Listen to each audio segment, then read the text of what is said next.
Welcome in, everyone, to Spiritual Roots Podcast with me, Misty, where we talk about life, the magical, the mundane, and everything in between.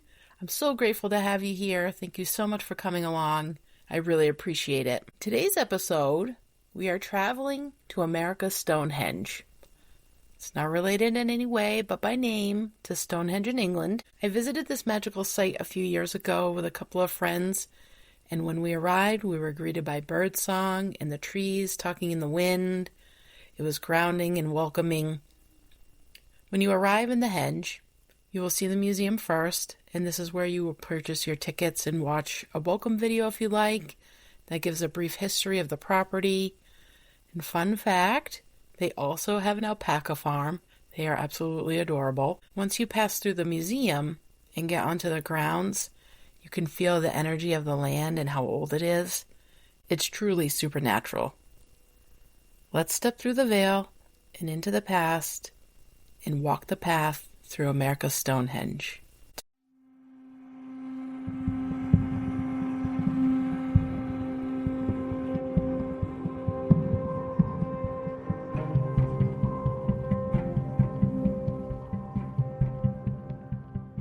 Tucked deep within the quiet woods of Salem, New Hampshire, lies a place where time feels different.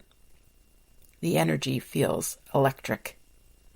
A place where stone chambers invite the inquisitive, where massive slabs seem too deliberate to be random, and where history, documented and undocumented, intertwines in ways that challenge what we think we know. Today we're stepping into the mystery of America's Stonehenge, a site that has fascinated historians, archaeologists, spiritual seekers, and curious wanderers for generations. Is it an ancient ceremonial site, a colonial farmstead, or something older, something we've yet to fully understand? Let's walk the land together and see what stories the stones might tell. Long before it was called America's Stonehenge, this land was part of a vast living landscape inhabited by indigenous peoples. The region of present-day New Hampshire was home to groups such as the Pennacook Confederacy, which consisted of dozens of Algonquin-speaking indigenous tribes who lived in deep relationship with the land, the seasons, and the sky. While there is no definitive evidence that they built the stone structures found at the site, it's important to acknowledge that this land was not empty or undiscovered. It held meaning, memory, and presence long before European settlers arrived. And when we explore places like this, we're not just uncovering stones, we're stepping into layers of human experience, some of which have been lost or silenced over time. Now, let's fast forward to the early 1900s. In 1937, a man named William Goodwin, an insurance executive, purchased the land and named it Mystery Hill. And that name stuck until 1982, when it's changed to what we know it is today as America's Stonehenge. Goodwin believed that he had discovered something extraordinary. He was convinced that the site had been built by ancient Irish monks, possibly followers of St. Brendan, who, according to legend, may have crossed the Atlantic long before Christopher Columbus. This theory captured the imagination of many, but it lacked solid archaeological evidence, and I did read there is a theory that Goodwin rearranged some of the structures we see today to help to support his theory of Irish monks building in the site, but this is all speculation, of course. Still, Goodwin's enthusiasm sparked widespread interest. He cleared the site, restored stone structures, and opened it to the public. This place is absolutely amazing. I've wanted to do an episode on this site for a long time, and I felt it was time. And this place is just beautiful. I can't talk about it enough. It's truly a magical spot. And just like that, Mystery Hill began its transformation into a space of intrigue and inspiration for others. According to the official website, and this is directly from it, in 1955, Robert Stone heard about the mysterious land and its stone structures on a radio broadcast, and later read about it in a magazine article, and set out to find the ruins and get involved with the research and preservation of this property.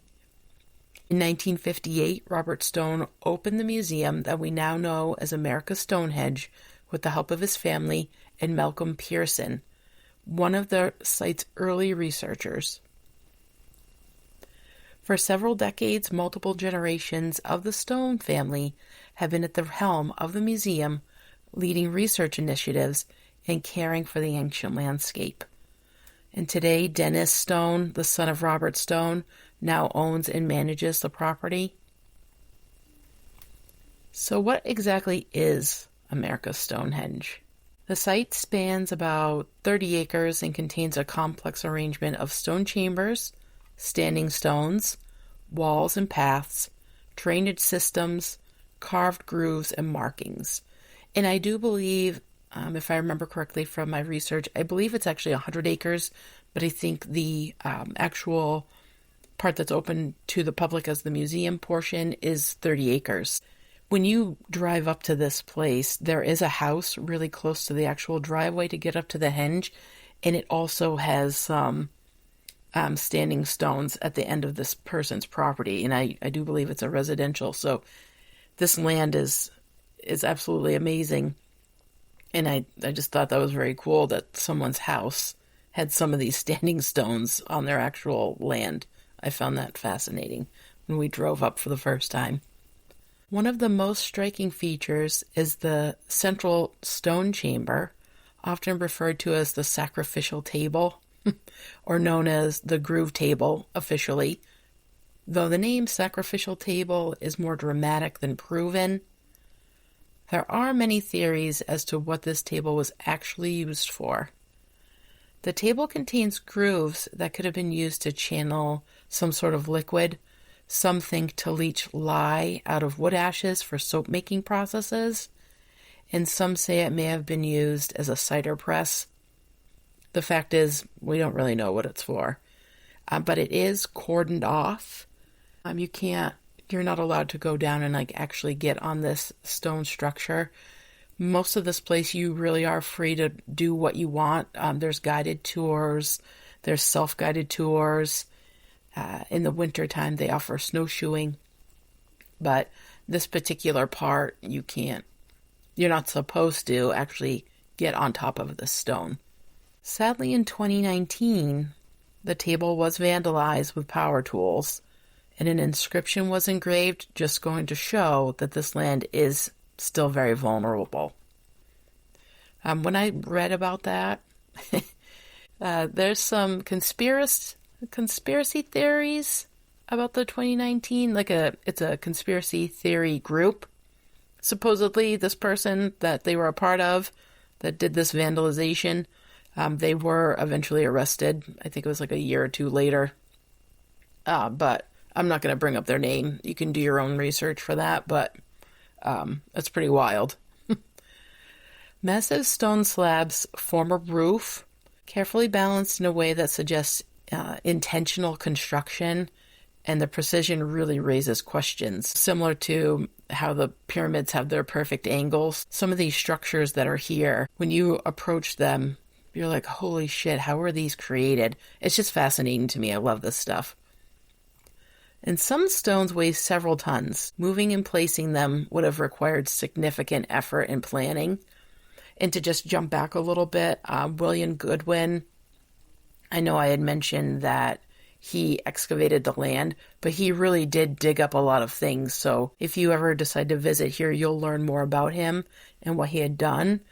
But there is theories out there that he really did dig it up. And like I had said, he had placed some of the stones to make it more in line with that story that monks helped build this place. But if you go there, the feel doesn't feel like Irish monks. Not that I know what that feels like, but it feels older, is what I'm saying. Some other notable features are several stone chambers and formations, such as the east-west walk-in chamber, which features some of the largest stonework on the main site, and the watch house chamber, which illuminates with the equinoxes. Very cool. The watch house chamber is located at the head and the tail of a 2,550-foot long serpent effigy made entirely of stone, known as the S-shaped serpent wall. Another formation worth mentioning. The glacial boulder, which forms one wall of the chamber, is the head of the serpent. Its body extends around the hill, touching every astronomical alignment and encircling the main site before returning to the watch house.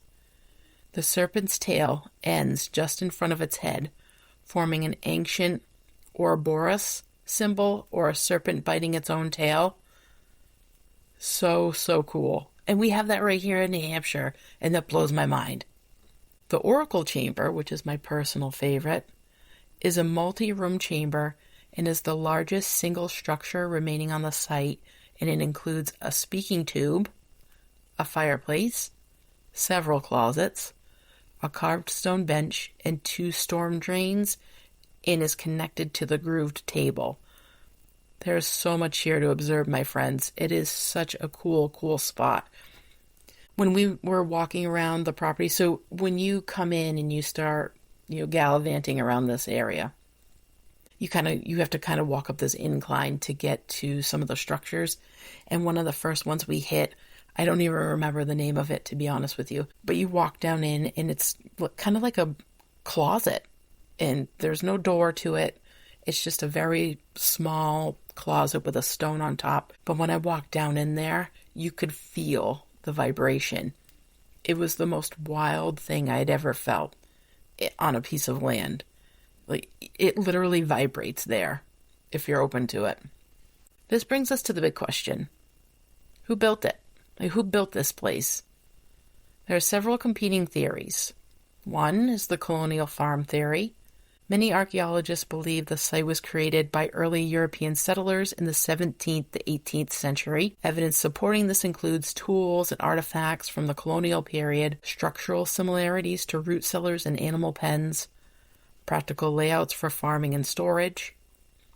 From this perspective, the site may have been a working farmstead gradually expanded over time. I don't think I'm on board with that one, folks. Not from what I've seen. Pre-Columbian contact theory. Others argue the site is much older, possibly built by ancient travelers from Europe or the Mediterranean. Some researchers have pointed to similarities between the site and megalithic structures in Europe, such as Stonehenge. There are also claims of inscriptions resembling ancient scripts from Ogham or Phoenician writing, though these interpretations remain highly debated. If true, this would suggest transatlantic contact before Columbus. But again, mainstream archaeology remains unconvinced. Astronomical alignment theory. One of the most fascinating aspects of the site is its potential connection to the sky. Several stones appear to align with the summer solstice sunrise, the winter solstice sunset, equinox positions. These alignments have led some to believe the site functioned as a kind of ancient calendar or ceremonial observatory, and I'm totally with this. It makes so much sense. Tracking the sun's movement was essential for many ancient cultures, marking planting seasons, rituals, and cycles of life and death. Whether intentional or coincidental, the alignments are striking.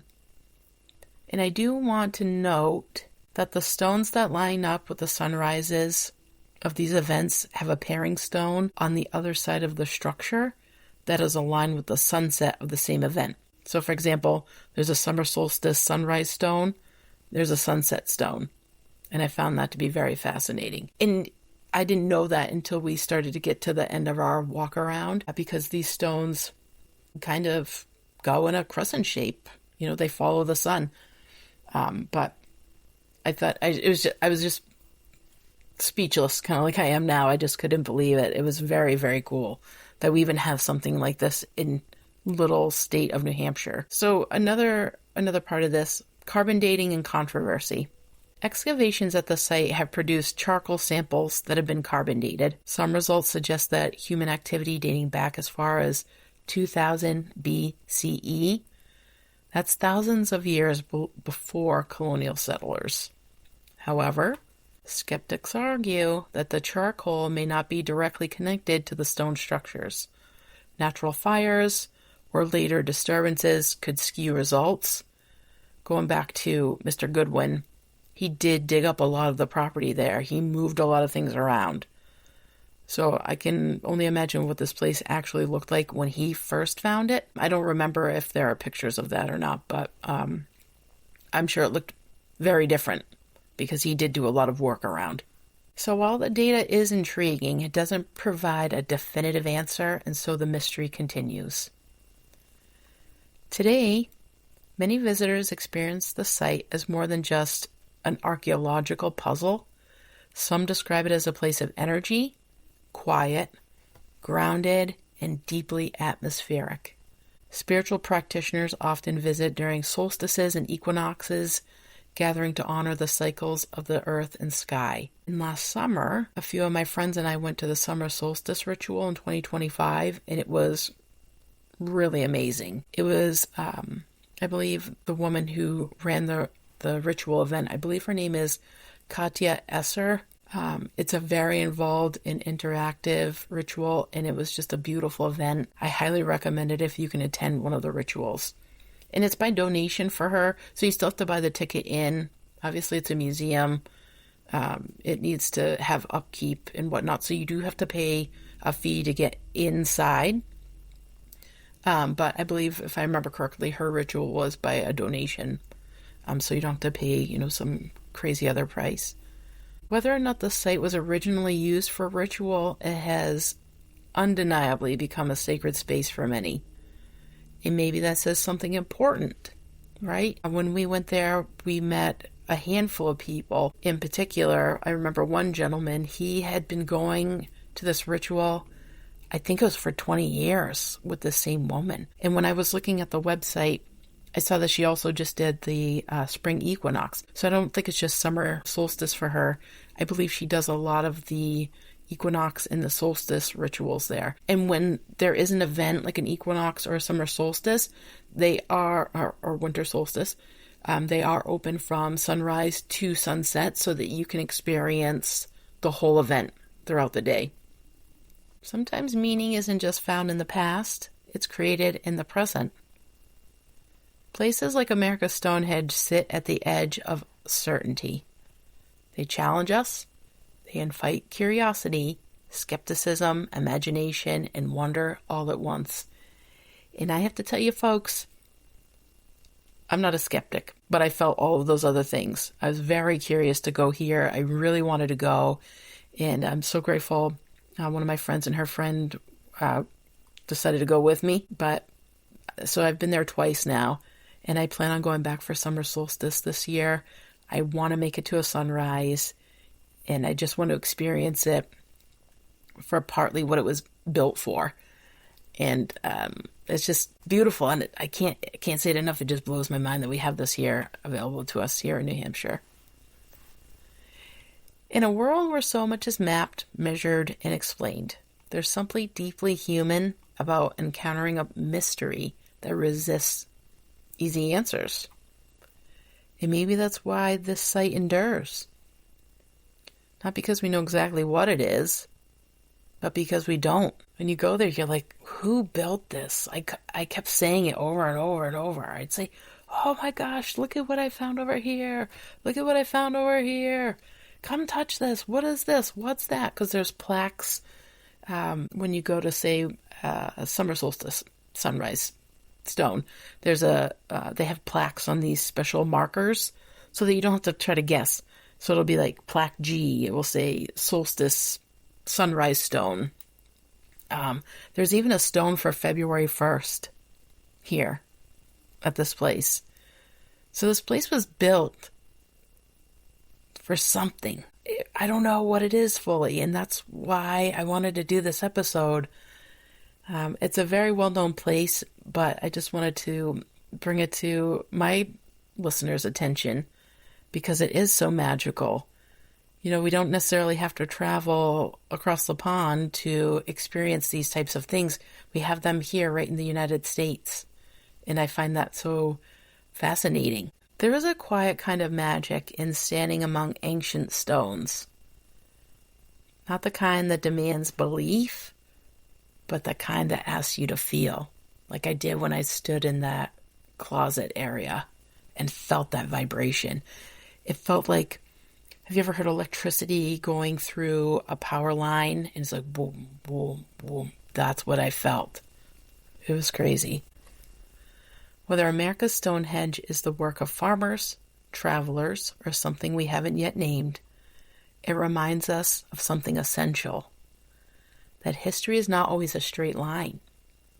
Sometimes it's a spiral. It's layered. It's complex, and it's unfolding. And sometimes the most powerful stories are the ones still waiting to be fully understood. That's all I have for you today, my friends. Thank you so much for coming along for this ride. Just a couple more things. If you would like to visit America's Stonehenge, it is located at 105 Haverhill Road in Salem, New Hampshire, 03079. I will link their website in the show notes, and I will be adding pictures from my travels to the Henge over on my Patreon and Buy Me a Coffee. So if you want to follow me over there, feel free. It's not required. They are open year-round, like I said, and often have a ton of activities throughout the year, such as, I already mentioned, snowshoeing, and I believe you can rent snowshoes there. So if you don't have them, you can just go there for a day and you walk the trails. There's so many trails. They have drum circles. When we had our solstice event happen, there was a drum circle over in the back. It was one for the books, my friends. And as I mentioned, the solstices and the equinox events, they are open from sunrise to sunset so that you can experience them. So thank you again, my friends, for coming along for the ride with me. Another place we have visited together. I hope that you get out there, and if you do, I would love to hear about your experience, or if you've been already, please comment on my socials, on Instagram, on Facebook. I would love to hear your stories and see how you felt about the place. So thanks again, my friends. Take care. Thanks for coming along for the ride, travelers. If you're enjoying the show, please share, like, or leave a review wherever you listen to your podcast. You can find me on Facebook and Instagram, or come join me over on Patreon, where you'll get show updates and have early access to new episodes every Thursday. You can also find me on Buy Me a Coffee. If you have ideas for the show or would like to say hello, you can email me at spiritualroutespodcast@gmail.com. Please keep sharing the show so we can keep finding our spiritual roots together.